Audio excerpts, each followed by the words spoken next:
Today I want to talk a little bit about fitness and stamina, especially with younger horses, because with the young horses especially, it's always a balance you have to strike between underwhelming and overwhelming them, right? On the one hand, you need to present them with enough of a workout that they actually get stronger and they learn something and they develop stamina. On the other hand, you don't want to overface them and work them to the point where they get so muscle sore that the next day they don't want to come out and, and work again, right? And it's often a bit of a fine line. Sometimes we do too little, sometimes we do too much, and we have to learn to see the warning signs when it's too much or when it's too little. I mean, there are also indications sometimes when the work is not fulfilling enough, so to speak, for the horse. Okay, so in this video, I want to talk a little bit about the fitness level of young horses, athleticism, and so on, because it impacts how much work you can do with a young horse, how intensively you can work them, and so on. And we're nibbling on me. He wants my attention here. So my experience is that when we started green horses fresh off the pasture, we always start with lunging. And we found that after 5 minutes in each direction, they were pretty much done, exhausted, even though, it was walk and a little bit of trot and that's it, right? And then by the, second week or third week, the horses were able to do like 10 minutes in each direction in walk and trot, right? So it takes a little while for the horse to build a certain stamina and a certain conditioning. And of course, in the early days, you have a lot to explain to the horse what everything means and so on. So there's a lot of brain work the horse has to do. They can't focus very long yet. So it's good to keep the sessions with the green horses, to, 10 to 20 minutes maybe when they're in the first stages of starting to lunge. And then we kind of build on that, right? So once they've been on the lunge line for maybe couple of months, we can do 20 minutes at the lunge line, 10 minutes in each direction, mostly walk and trot. If they have a good canter that's balanced enough, we can do a little canter work here and there, but I wouldn't force it with a green horse. And then we start sitting on the horses, and initially that's really just climbing up and down and putting a leg over and so on. And then when he's ready, to take his first steps with the rider, then we still lunge the horse first. Sometimes we may do a little bit of work in hand, another 5 minutes, but that's mainly at the walk to explain certain things to the horse. And then we hand walk the rider under the horse, and that can be 2 to 5 minutes in the first few days. And then we start riding at the lunge line and then eventually take the lunge line off. So we gradually build this up, and then with the young horses, we always warm up at the lunge line still. Usually it's between 10 and 20 minutes then total at the lunge line, and then maybe, 20 minutes under saddle.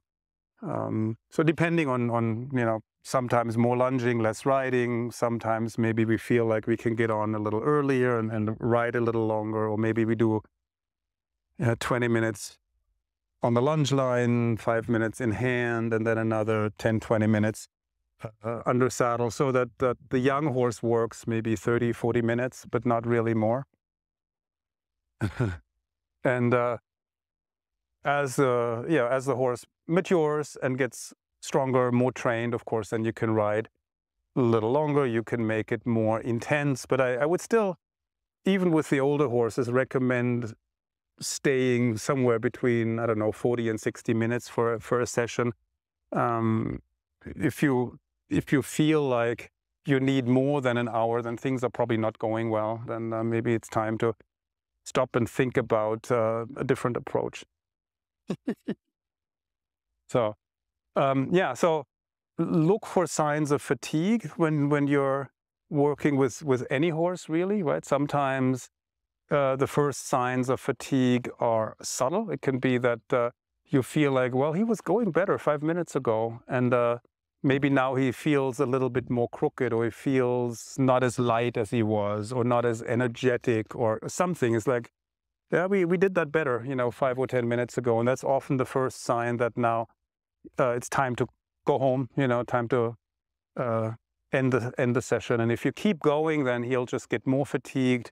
He'll get stiffer. He'll get lazy, quote unquote lazy, and things just go downhill from there. And then the more you try to get back to where you were, and the more force you apply, the worse it gets. So it's important to recognize the warning signs early that the horse needs a break, or that he needs to finish the session, and then they come back fresh the next day.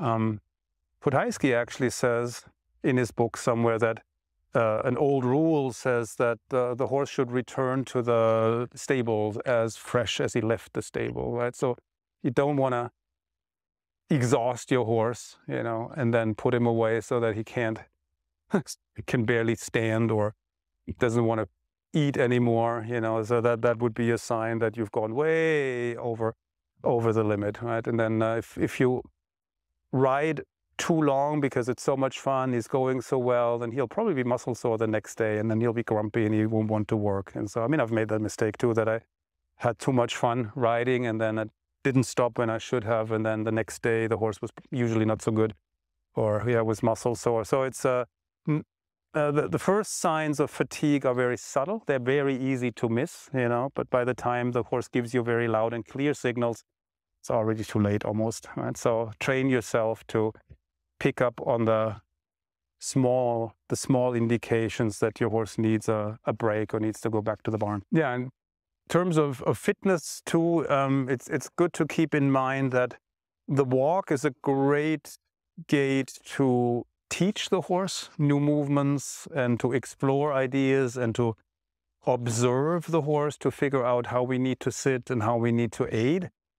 But the horse doesn't build muscle or stamina really at the walk, right? You need the trot and later the canter to do that. So it's important that they do a certain amount of athletic work, like even if they're at such an early stage under saddle that you can only walk under saddle, you should then do some trot, maybe some canter work at the lunge line, so that he gets a little bit of a cardiovascular workout too, so that the heart and the lungs get exercise and muscles get exercised. Canter work is great for belly muscles, but the horse needs to be balanced enough. So there's no point in forcing the horse to canter before he's reasonably balanced. If they just race around with the head up in the air, then you're just adding more wear and tear on the legs, and you're not really helping the right muscle development. But once the horse has good enough balance that you feel like he can canter calmly around in a reasonable outline, not like a camel, then you can include some canter work. And once you feel like the horse is balanced enough under saddle that you can trot, then definitely include the trot. And you can initially do short reprises where you practice transitions from walk to trot. So you trot half a circle or a circle, back to walk, prepare again, trot again, and so on. So you go back and forth between walk and trot. So they need the trot work. They need some canter work. So you have to then strike a balance sometimes, so that you're not forcing the horse to trot and canter if he's completely upside down and inverted and on the forehand. But prepare him at the walk, bring him into a balance where he's able to trot or canter, and then do your transition. If he falls apart in the trot or the canter, no big deal, back to the walk, prepare again. So that's often how I operate, right? I put my horse together at the walk, put him on the aids, balance him. When I feel like I can get a decent up transition, I ask for the trot. Do some exercises maybe at the trot. If you have a retraining horse, maybe he only stays on the aids and in good balance for a quarter circle or half a circle, then back to walk, prepare again, trot again. Yeah. When he falls apart, back to walk, prepare, trot, and so on. So that's a workout in itself. Transitions are a good workout to build strength and stamina too. And then over time, they learn to stay balanced and on the aids in the trot and in the canter for longer periods of time, right? So gradually, you can expand, the time you spend in the trot and the canter. But we always include some trot and sometimes canter with even the green horses. And even if it's just at the lunge line, I just let them trot for a few minutes at the lunge line, or maybe canter once or twice in each direction. So you develop heart and lungs and muscles.